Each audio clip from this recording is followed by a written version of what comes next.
Friends.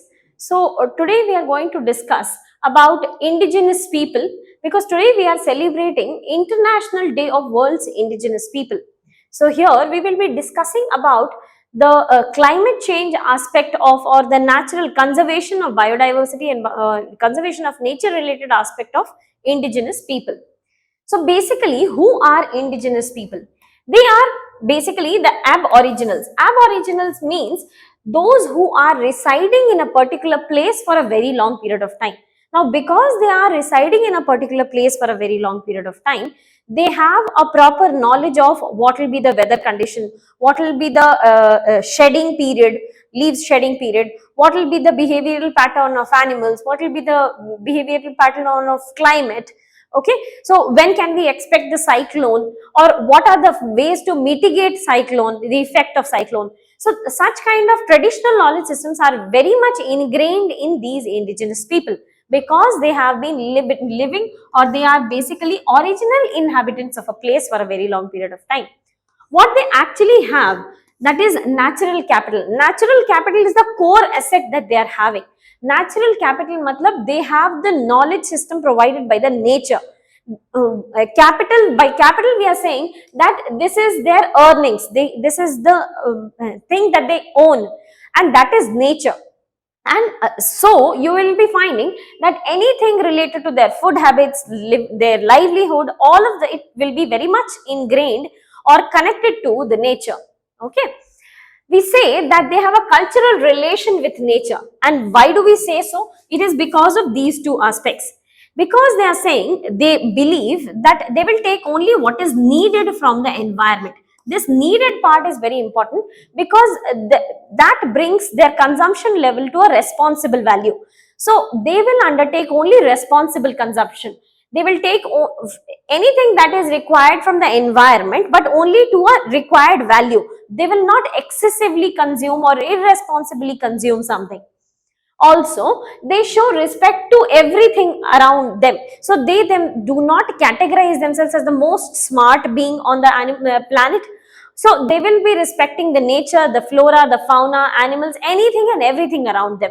In that case, because they are respecting everybody around them, they will not overdo a particular task. They will not over predate, or they will conserve whatever they are finding around them, because they need to respect those things. Okay. Additionally, you will be also finding traditional knowledge in, they also have traditional knowledge in the medicinal systems.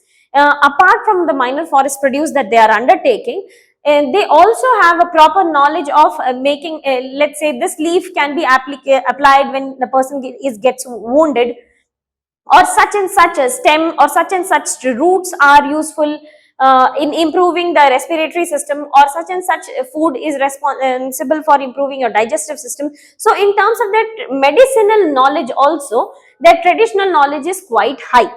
Okay. In terms of the festival and folklore, you will be finding the presence of nature everywhere. So in terms of festival, we have two examples of Sarhul and Karma being celebrated in Jharkhand. So how is this celebrated? In Sarhul, basically it's a plantation or afforestation drive for sal trees, and Karma is afforestation drive for Karma trees. So if we listen to the folklore, it says that because such and such afforestation drive was not conducted, the person was punished. So all in all, even by creating fear, what they are undertaking is they are conducting the afforestation drive. That is how they are celebrating these two festivals. So that's what in the festival and the folklore also, we will be finding the presence of nature very much ingrained. Okay. Apart from this, the livelihood, let's say the honey collection, or anything that is produced from trees, that will create livelihood for them. Let's say bamboo baskets or jute based products. So their livelihood and food habits are also heavily ingrained to what nature is providing them. That too, only to a limited quantity, only how much ever is required. Okay. Here in this video, we will be understanding some of the community-based interventions to undertake, let's say, biodiversity conservation or climate-smart agriculture, or how they have prioritized environment in their own planning process. So wherever indigenous communities are residing, and the planning process that they are undertaking for their own grouping, their own tribe, they have always integrated nature. So here we will be witnessing some of the examples from India as well as abroad. One such example from India is that of a Zabo cultivation being cultivated in Nagaland. So what they are actually doing is, uh, imagine a mountain wherein the top of the mountain is covered by forest. So they will cut down the mountains, create terraces like this, okay, and whatever surface runoff is coming from these mountains, this will be collected in a pond. Okay, after this pond comes the cattle area, places where they have cattle farms, and from here organic manure will be collected and shifted to the third stage, which is paddy fields and fish cultivation. So here they are cultivating paddy and undertaking fish cultivation practices also. So all this organic manure gets deposited, which becomes a natural fertilizer for paddy cultivation. So that is how they are undertaking water harvesting techniques such as these ponds and climate smart agriculture by making use of the naturally available fertilizers. Okay. Another example can be of a Bishnoi community. We know that this community is very well known for conservation of Kejari tree. Kejari tree, and they also consider black bucks as their god. Okay, so they have prioritized nature as their god, and that is how they are integrated, heavily integrated to natural environment. Other examples can be of Dongria cones of Odisha, who consider mountains around them wherever they are residing. The mountains around them are full of bauxite. Bauxite is basically an ore of aluminium. Now they are considering these bauxite ores as their mountains or the gods. Okay, and thus they are fighting against any industry who is trying to undertake extraction of these. Okay, so because of the community based interventions, we have been able to conserve these forest lands, or we have been able to conserve these forest trees, or we have been able to undertake the climate smart agriculture practices in Nagaland. So these are some of the major examples from India. We will be also witnessing some of the examples from international communities such as Orang Asli community.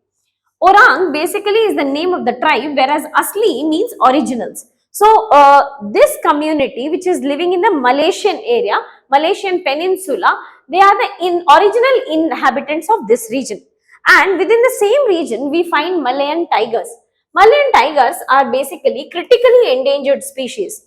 Now, because they are critically endangered species, this community worked hard to conserve them. Now, why did we, at the first place, why did Malayan tigers enter into the critically endangered stage? Because of two reasons. First is habitat destruction, and second is poaching. They were killed for their skin, for their teeth, for their nails. So, tigers were killed, and which led to decrease in the number, or the deforestation which was carried out at the boundary of these forest areas, which led to habitat destruction and automatically decrease in the number of Malayan tigers. Okay. So what these community did was, they leveraged the traditional knowledge system and expertise. For example, they had a good knowledge of topography. So they could understand where you will find more number of paws of Malayan tigers.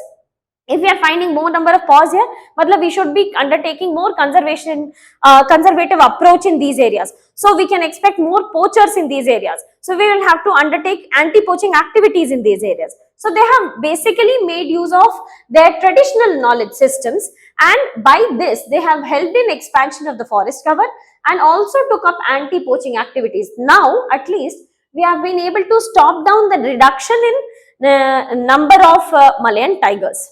Okay. Apart from this, Australian Aboriginals, this is another example wherein we know that Australia is very infamous for forest fires. Okay, because especially because of the El Nino season, they witness forest fires. Now, some of the Australian Aboriginals, they have made use of mosaic cool fire burning technique to avoid forest fire. Because of this, they have been able to tackle this problem. The third example is that of a Sami parliament. You remember we were reading that in their planning process, they will integrate how to conserve nature. So Sami parliament is the planning process of Sami community. Sami community are residents of Nordic region. Nordic region consists of Sweden, Finland and Norway. Okay. So Nordic countries may, because of their efforts, we have been able to conserve the ice caps. Now the ice caps in these regions are not melting, and the conservation of species in the region. So they have also been successfully able to reduce the pace of destruction of environment at these areas. At the last stage, we will be now discussing about the problems faced by these indigenous communities. Okay. In general, these problems are being discussed in terms of India, but this is also very much common to the international community. For example, these problems can be categorized into social issues, can also be environmental issues, or can also be economic issues. Okay. So economic issues mean the traditional knowledge systems have been replaced by the modern equipments. So traditional knowledge systems by which they were preparing, let's say, bamboo baskets, or let's say honey cultivation practices.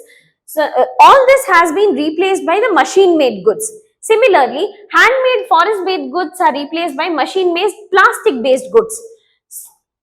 So all in all, their livelihood is getting affected, which is reducing their number. Ultimately, their culture is dying. Okay, their number is decreasing. So these are some of the economic problems. The social problems include the problem of health indicators. Especially this problem is prevailing in all the tropical countries. The indigenous people of all the tropical countries are showing extremely poor health indicators in terms of maternal mortality ratio, or in terms of infant mortality ratio, or death rate or birth rate.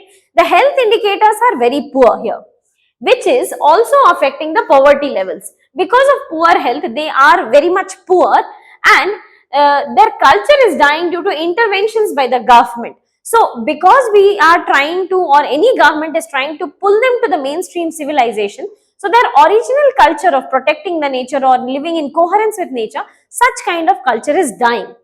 Okay.